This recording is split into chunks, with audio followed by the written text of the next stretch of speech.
Hey, what's up YouTube? This is Flashwing. Well, what can I say? The rumors of my death, if they're out there, have been greatly exaggerated. I am still alive and kicking after the crash a couple of weeks ago. I wanted to make a quick vlog for you guys for a couple of reasons. One, I've got the new GoPro Hero 3 Plus Black Edition finally, and you're enjoying the new Super View version of that. So don't know if this is how I'm going to be doing vlogs from now on, but I wanted to use it because you're getting kind of a wide angle view of the garage at the moment, which is in complete disarray because this project has taken on kind of a life of its own. Second reason is I wanted to talk to you guys really briefly tonight because I just got back from seeing the Why We Ride documentary that was just recently produced and put out in select theaters, and it was excellent.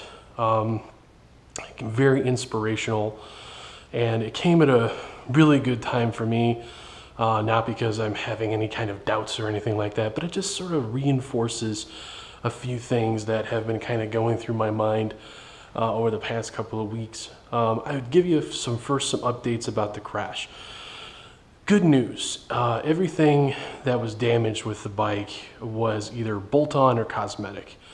No frame damage, no engine damage as far as I can tell, no transmission damage, no clutch damage, no tweaking of the front end or the triple tree. The bike seems to ride straight. I had a couple of people tell me that it looked good. So everything that you kind of see here, and it does look slightly disorganized. I assure you that it is not completely disorganized, but unfortunately I did rush this project a little bit, and so I'm going to be making up a lot of time in the back end to make sure that everything is put together as good as possible. Some surprises along the way, mainly the rear subframe. What you're seeing here is a used subframe, which has been replaced. It's straight. The old subframe is over there next to the vacuum cleaner, which I've been using to clean out all the dirt. For the most part, the bike is sort of waiting for more parts. I've gotten some used rear cowl pieces, new ram air covers, a new slightly used front cowl, headlight assembly that just needs to be repaired, new mirrors. Fuel tank wasn't damaged. I've got a new front stay upstairs, new exhaust that's on the way, some little odds and ends that are going to be nice goodies. So in all, it's going to be some great stuff, and I'm hoping to have some great time-lapse footage for you guys of the entire reassembly. But I gotta tell you, after watching the documentary tonight, and some of it was Captain Obvious stuff for a lot of you guys who've been riding a long time, but I haven't been at this very long. Certainly not compared to the decades that some people have been riding for a long time. And I gotta tell you, like,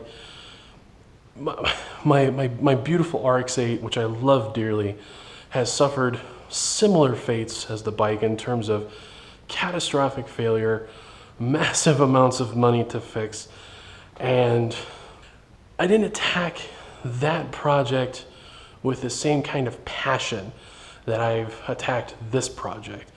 And I think it was because of the connection that I have to riding after only just a few months of riding a sport bike, but riding for almost a couple of years now. I couldn't stand to see this thing in the garage in disarray. I needed to get my bike whole again. And you know, everything that you see here, the new parts that are coming in, everything like that, this isn't insurance money that's doing this. It's my money. I've taken a decent financial risk to get this bike repaired, and I'm not saying that because I'm trying to brag. I'm just simply saying it because that's how important it is to me. And I've, you know, been making new friends, and all of that social aspect is really caught up in riding. And it's all about the experience. It's all about the people that you meet. And you can't do that without a bike. But two, it's like I couldn't just bear to let this bike sit. It means too much to me. In the short time that I've owned this motorcycle, I have had an incredibly good time on it. And even though, the day of the crash, there were a lot of things that went right, a lot of things that went wrong, and I did some, I don't know if I would say epically stupid stuff that day.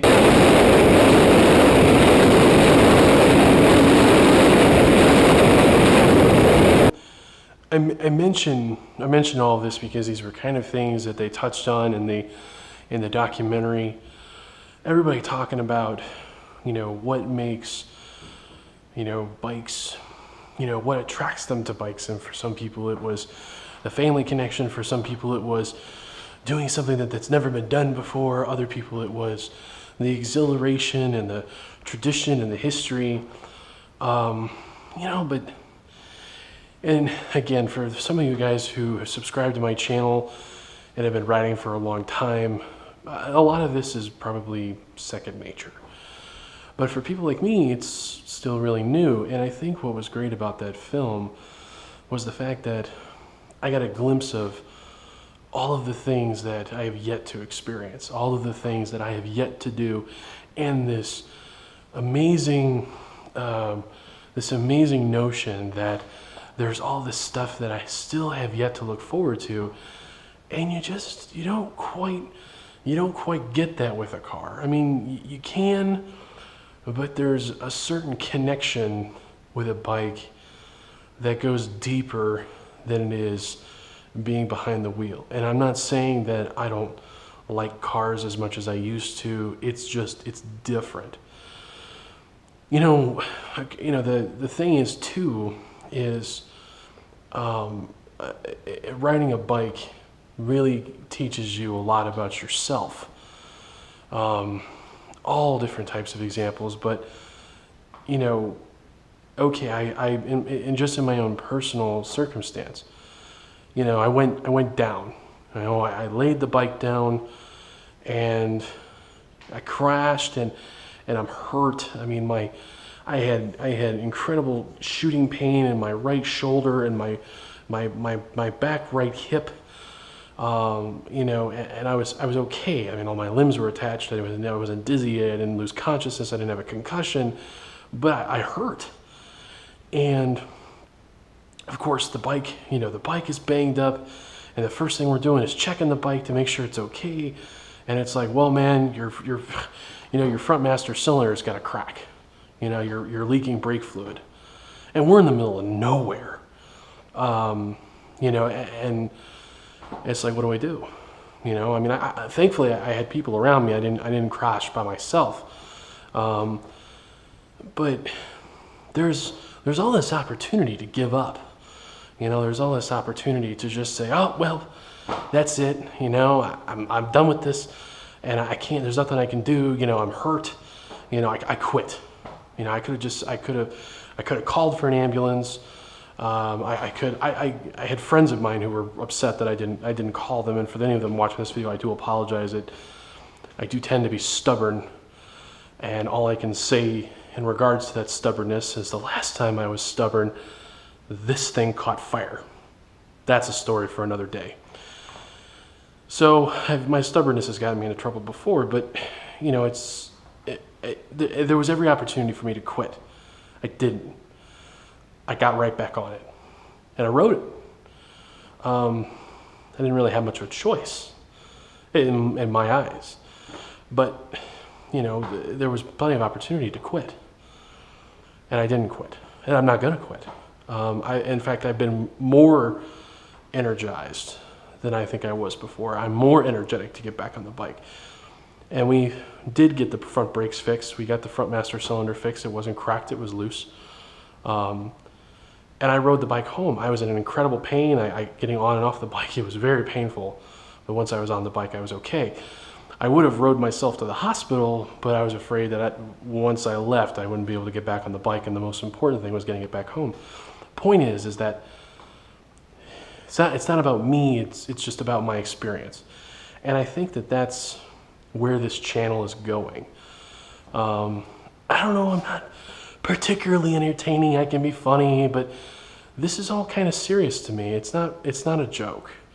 I'm passionate about it. I'm getting more passionate about it all the time. And that's what I want to convey to you guys. And those of you guys who ride, you're not going to hear anything new. You're not going to hear anything that you don't already know yourself. But I'm hoping that when you watch these videos and you listen to the things I talk about, you see the things that I'm doing, after you're done, I want you to be like, man, I want to go out for a ride. You know, it's 3 o'clock in the morning. I watched some of Flashwing's videos, and man, he just got into my brain. He knows exactly what I'm thinking. I want to get on that motorcycle and I want to ride. That's what I want to do.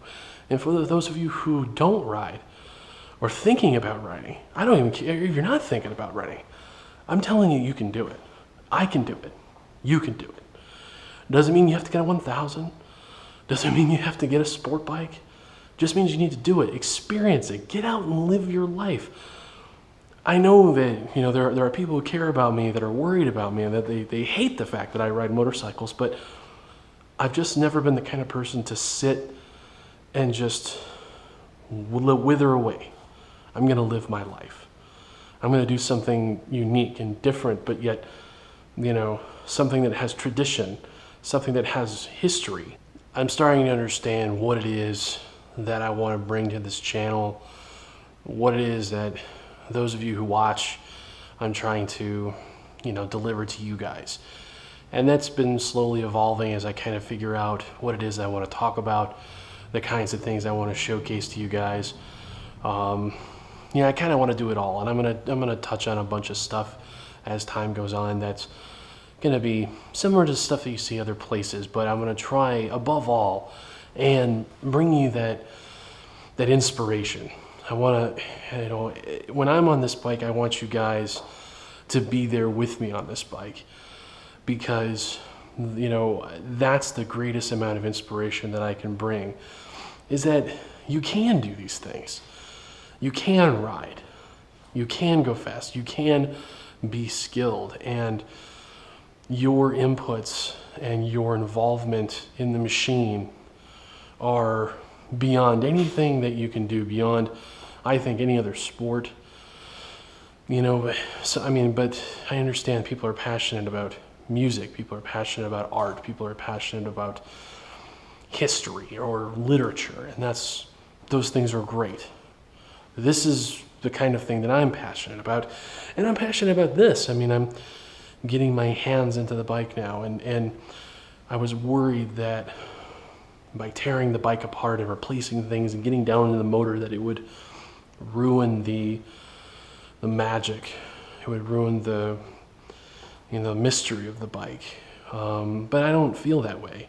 I feel more connected. I feel now that I've got my hands on the bike that I know the bike better. And she's more real to me now than she was before. And she's going to be running again because of me, because it was my fault she went down in the first place. I want you guys to be part of that, and I want to try to inspire those of you who may be on the fence about riding. There's all sorts of ways to do it safely. I think that I've emphasized pretty extensively. Gear is very important. Safety is very important. Riding within your limits is very important. I'm learning some of those lessons the hard way. Don't do the stuff that I do wrong.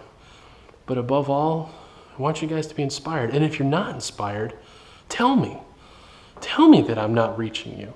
Tell me that I'm not getting down to the soul of what it is to ride and what it is to be a new rider. I need to know these things because I want to make that connection. So thanks for watching, guys. Just some thoughts. The bike's going back together this week. As soon as I've got video of it running, I'll be sure to post it. Lots of things going on around here. I've got a ton of installs coming. I've got a new exhaust that's coming. I got air block off plates. I've got new grips, new windshield, new seats. Lots of really good stuff. I'm gonna do my best to document it as well as I can and get you all the information on how it goes together. But above all, the bike's gonna be back running soon. Thanks for watching. I look forward to seeing some of my new subscribers out there making comments, and we'll see you next time.